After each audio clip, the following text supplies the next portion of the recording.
11번 가에 대한 설명으로 옳지 않은 것은 자, 가는 이민 세력을 숙청하고 정권을 잡자.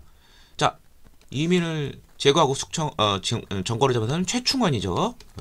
최씨 정권을 수립한 1196년에 집권을 해서 1219년까지 집권을 했습니다.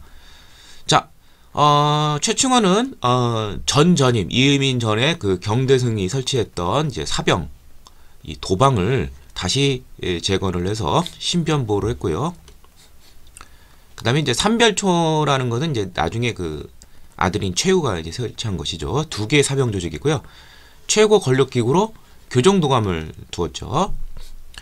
자, 정답은 3번인데 정방, 인사관리 이 정방을 설치한 사람은 최우가 됩니다. 최우는 이 정방하고 아까 얘기했듯이 이제 삼별초 그 다음에 서방도 두고요. 문신 수기기구 그 다음에 요 정도 하면 될 것 같아요. 삼별초, 정방, 서방, 삼별초. 자, 최충원 때 이제 농민 항쟁이 많이 있었어요. 이제 최충원이 이제 자기 지역 그 경상도 진주 쪽이죠. 많은 수탈이 있었기 때문에 그 경상도 지역에서 많이 있었고요. 그 다음에 막강한 권력을 갖고 왕의 폐립도 자행했다. 명종도 폐위하고 뭐 신종이라든지 등등등등 자기 멋대로 이제 무단 정치를 행했습니다. 정답은 3번이 되겠습니다. 12번 다음 국가에 대한 설명으로 옳은 것은 나라에는 왕이 있다. 가축 이름을 관명으로 하는데 마, 우, 저, 구 이게 사출도죠. 부여에 대한 설명이 되겠습니다. 서옥제 대리사진 서옥제는 고구려 민며느리제 서옥제의 반대 성격이죠. 이건 옥저 도둑질하면 12배를 변상하겠다. 1책 12법인데 요거는 부여하고 고구려 둘 다 해당이 됩니다. 그러한 게 하나 또 있죠. 형사취수제도 그렇습니다. 형이 죽으면 형수를 동생이 취한다. 그래서 정답은 3번이고요. 신지, 읍차 등의 군장이 있고 천군이라는 제사장이 있는 나라는 사만이 되겠죠. 책화제도 각 음락마다 경계를 정해놓고 침범시 배상하는 제도 폐쇄적인 나라 동해가 되겠습니다. 13번 다음 같은 상황이 나타난 시기에 대한 설명으로 옳은 것만을 모두 고른 것은 거란에서 낙타 50회를 보냈는데 이 왕이 일찍이 발해와 동맹을 놓고 있는데 이 나라가 발해를 명시켰다. 거란족. 그래서 만부교 아래에 다 굶겨 죽였다. 고려 태조와 관련된 내용이죠. 고려 태조의 정책을 찾는 문제가 되겠습니다. 자, 기억 맞죠? 사신간제도. 그래서 신라가 항복을 하자 신라 마지막 왕인 경순왕을 김부를 경주 지역의 사신간으로 삼아서 부장 이하의 그러한 향리들을 이제 그 연대시켜서 관리시키도록 하고요. 출신지를 맡게 한 것이죠. 사신간제도, 기인제도. 자, 장학재단인 학보를 설치했다. 이 보라는 게 이제 그 재단 성격인데 이거 잘 모를 거예요. 자, 그런데 여기 보면은 이게 지금 답이 될 수 있는 게 기억은 반드시 들어가니까 1번 하면 2번인데 역사서인 국사를 편찬하였다. 국사라는 역사서가 고려시대 때 공민왕 때 유학자인 이재현이 저술한 게 있습니다. 공민왕 4년인 1357년에 저술했는데 성리학적 역사서라고 볼 수 있어요. 대의명분을 강조하는. 근데 이제 오늘날 전해지지는 않고 그 중에 그 논찬 부분인 사리학이 일부 전해지고 있다. 이렇게 되어 있습니다. 그러니까 이건 틀린 내용이에요. 따라서 정답은 1번이 되겠습니다. 학보라는 것을 태조가 13년에 930년에 설치했다는 기록이 나와 있습니다. 자, 그렇게 전해진다는 소리죠. 흥법사지 염거화상탑 그 팔각 원당형이죠. 그 부도가 있죠. 선종과 관련되어 있는 부도로서 알려진 연대로서 가장 오래된 것이 신라말 남할 저초 때 이제 그 팔각 원당형 부도가 많이 나오는데 신라 그 문성왕 때인 844년경에 건립된 것으로 보고 있습니다. 9세기경이에요. 해당이 안 되죠. 예. 정답은 1번이 되겠습니다. 14번 고선시대의 법전과 법률제에 대한 설명을 옳지 않은 것은 성정은 기본 법전인 경국대전을 세조 때 시작한 이 경국대전을 완성해서 1485년 반포했죠. 맞죠? 의금부는 왕명을 받아 중개인을 신문한 사법기구 맞죠? 지방에서 관찰사 수령은 기본적인 행정권 외에 재판을 하는 사법권을 가지고 있습니다. 군사권도 있고요. 맞고 백성은 상언 격쟁, 뭐 왕이 이제 그 행차하는 거기 뭐 목숨 걸고 나가서 뭐 진 같은 거 두들기고 이렇게 일종의 그 상소를 올리는 것이죠. 직접 나서서 억울함을 할 수 있었습니다. 좋은 왕 만나면 영조나 정조같이 훌륭한 만나면 해주는데 나쁜 왕 만나면 안 들어주겠죠. 자, 정답은 5번입니다. 고종 때 통치 규범을 제정하여 대전 통편이 아니라 대전 통편은 정조 때가 되겠고요. 고종 때 흥선대원군 시기 때 대전 회통이라는 것이 최후의 법전으로 개편이 되었습니다. 그러니까 순서는 경국대전, 성종 때, 영조 때 속대전, 정조 때 대전 통편, 그 다음에 고종 때 대전 회통 이렇게 순서를 정리하시면 되겠습니다. 15번 다음 자료와 관계가 깊은 정책을 추진한 배경에 대한 설명을 우선 현재 10여만 원으로서 50만 원가 져야 할 양역을 감당해야 합니다.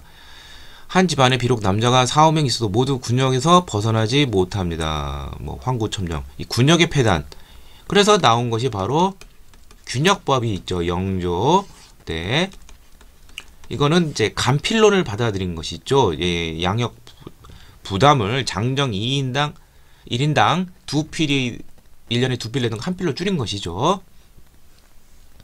그렇지만 여전히 문제점은 계속 있었습니다. 예. 자, 그럼 하나씩 보도록 하죠. 배경에 대한 설명이에요. 예. 이게 왜 그러냐면은 이제 이 군포 부담을 이제 지우게 하는 기관들이 너무 많이 나오게 돼요. 예를 들면은 이제 기본적으로 이제 조선 후기 5군영이 있는데 뭐 훈련도관 같은 경우에 도 있고 또 근데 이제 조선 후기에 가면은 이제 신분자가 상승하고 이런 바람에 이제 한쪽으로 이제 몰리게 돼요. 전반적으로 이제 신분이 다 상승을 하는 추세이기 때문에 그러니까 거기다가 이제 5군영 외에 이제 뭐 가명이라든지 또 병영 뭐 이런 데서 예를 들면 이제 진주밀란의 원인 중에 하나가 경상 우병사 백낙신의 그런 병영에서 있기도 하죠. 이게 뭐 독자적으로 여러 군데서 걷는 거예요. 이런 게 문제가 되는 것이죠. 그래서 정답은 바로 5번이 되겠고요. 직전법의 시행으로 농민들의 부담이 늘어났다. 직전법은 1466년 현직 관료에게만 수조권을 주는 것이죠. 이거하고 관련이 전혀 없죠. 이건 호포제가 실시됐죠. 호포제는 균역법 다음인 흥선대원군 때 마련된 제도로서 이거는 양반도 내야 되는 거예요. 그래서 백성의 부담이 줄지는 않죠. 백성의 부담은 좀 줄어들겠죠. 이거와 관련이 없는 것이죠. 양반도 부담하기 때문에. 그 다음에 소고군제 실시로 소고군이라는 것은 조선 후기 때 지방군 시스템인데 양반에서 노비까지 편제를 하게 됩니다. 소고군 제재는. 그래서 평시에는 생업에 힘쓰다가 유사시나 농한기 때 훈련을 받는 것이죠. 출동되거나. 그래서 양반이 군제를 받는다. 이건 틀린 내용이 되는 것이죠. 공무를 서리, 상인 등이 대납하고 더 나은 대가를 농민에게 요구했다. 이게 박납의 폐단이죠.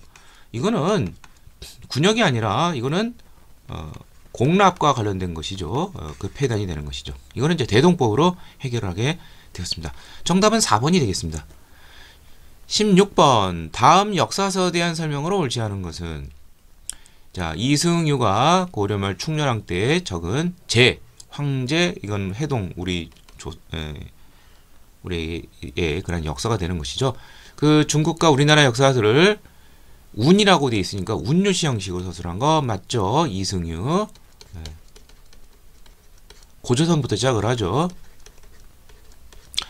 자, 편년 통록 성리학적 영상시 반영되었다.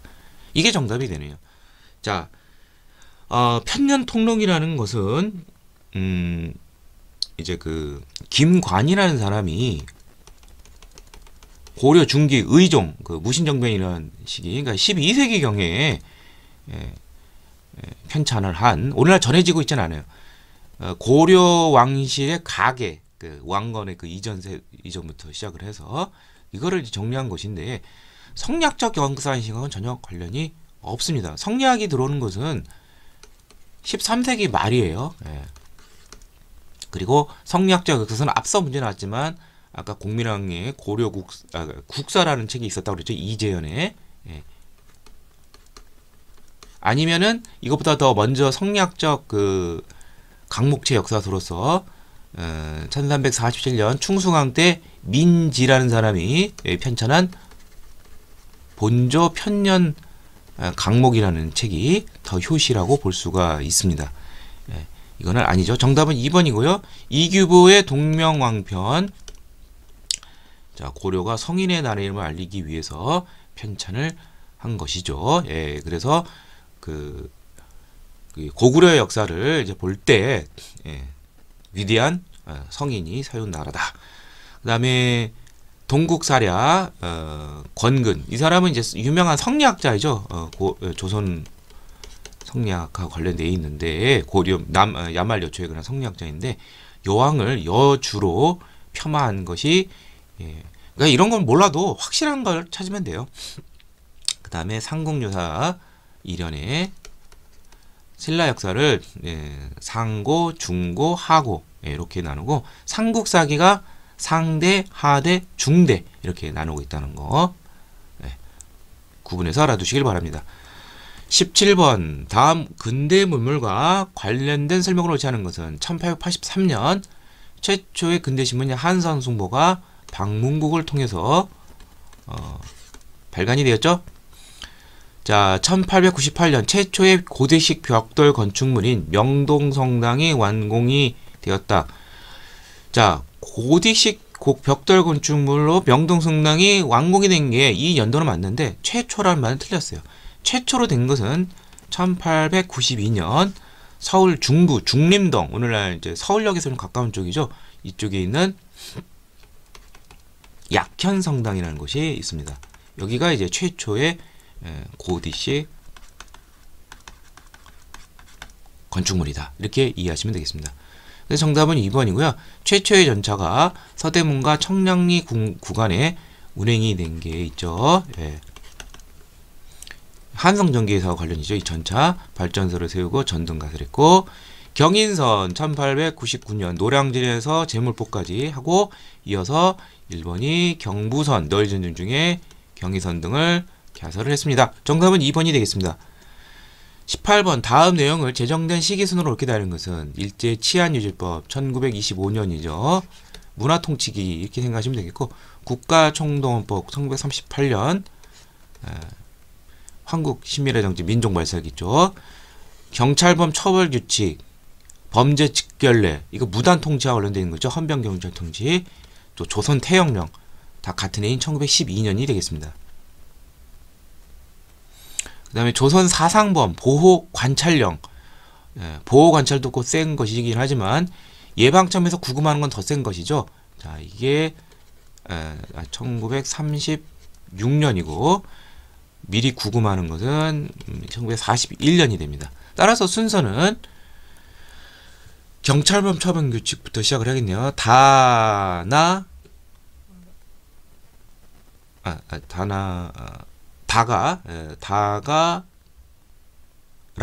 다가라로 시작했네요. 다가라 나다. 정답은 4번이 되겠습니다.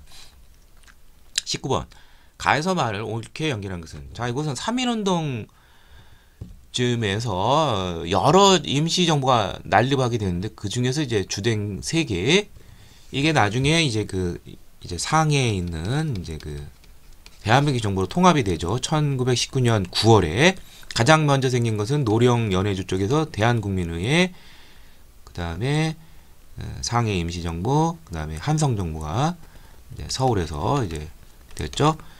자, 한번 보도록 하죠. 대한민국 정부. 자, 여기에는 이제 그 총리에는 이제 바로 이승만이 되겠습니다. 이승만은 뭐 여기저기 다 뭐 거의 다 뭐 인민공화국, 예, 건준이 인민공화국에도 저기 대통령으로 돼 있죠. 그리고 여기서 대한국민회에서는 이제 국무총리고요. 대한국민회가 조금 특이하게 대통령은 손병이고 부통령이 조금 특이해요. 이게 이제 박영효예요. 예, 왜 이 사람을 했는지는 잘 모르겠어요. 한성정부는 집정관, 가장 높은 집정관, 이게 이제 통령이 되는 것이죠. 여기 이제 이승만이 되고요. 근데 참고로 이제 이 정답이 없어요. 19번은 정답이 없기 때문에 다 그렇지만 이제 좀 확실히 알아두는 게 좋죠. 그 다음에 이제 내무총장 안쌀림, 이거는 이제 안창호입니다. 그런데 여기서 이제 잘못된 게 한성 정부에서 국무총리 총재 이게 나니까 이게 안창호야 되는데 나가 아니라 이 사람은 이동이라는 사람입니다. 이 사람은 이제 노령 쪽에서 활동을 많이 했고 군인 출신이죠. 그래서 국무총장을 했어요. 그러니까 이제 나에 들어갈 말이 이제 여기서만 이동이고 국무총장은 이제 이동이가 됩니다. 대한제국 군인 출신이기 때문에. 그리고 그 다음에 그러면 다 된 거죠. 예. 그래서 요거 하나 때문에 틀린 것이죠. 예. 그래서 정답은 없습니다. 20번 다음 글은 어떤 외국인이 자신이 목격한 사실을 저술한 것이다. 자, 여기 보면은 배급제라는 말이 나와요. 예. 조선인에게 뭐 수없이 들었다. 일본인에게만. 그러니까 일제시대 이거 배급자 하시는 거. 이거 민족 말살기죠.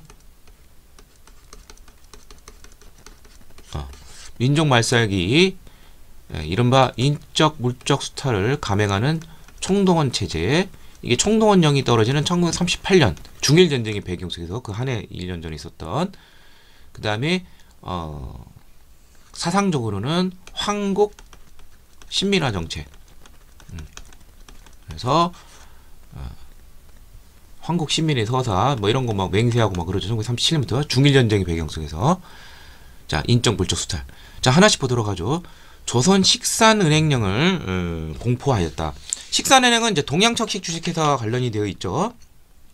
그래서 우리의 토지 이런 거 뺏고 일본인들에게 저렴하게 융자해주고 등등등등.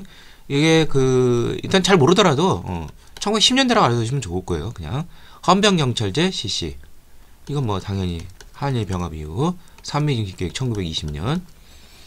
자, 국민학교령을 공포하여. 이게 천황칙령으로 1941년 했었죠. 예. 그러니까 이게 이제 1940년대 초에 볼 수 있는 거니까 정답은 5번이고요. 자, 4번은 처음 들어볼 거예요. 허부장이라고 그러죠. 장진, 부전, 허청강이라 가지고 이렇게 세 가지 큰 강이 있어요. 장진, 부전, 허청강 그래 가지고 한경도 쪽에 유역 변경식 발전이라고 그러죠. 낙차를 이용하는 동고 서조에. 그래서 이제 이쪽에 발전소를 이제 설치를 하는데 요거는 이제 일제가 한경도 지역의 이러한 자원, 수력이라든지 산림 자원 이런 거와 관련돼서 광물 자원 1928년에 함경선이라는 것을 이제 나르기 위해서 이런 걸 설치를 가설을 하고 그랬어요. 그래서 여기서 보면 이제 부정강 요게 이제 1928년에 이제 발전소가 설치됐고, 그 다음에 허청강 요게 이제 1936년에 이제 건설하기 시작했습니다. 그 다음에 이제 장진강이 이제 가장 늦은 이제 더 뒤에 나오게 되는데, 잘 모르더라도 뭐 이런 걸 알 필요도 없어요. 예, 국민학교령. 한국신민의 학교라는 뜻이죠. 국민의 학교라는 뜻이. 그래서 정답은 5번이 되겠습니다. 자, 이상을 통해서 2021년도 9급 법원직 한국사에서를 모두 마치도록 하겠습니다.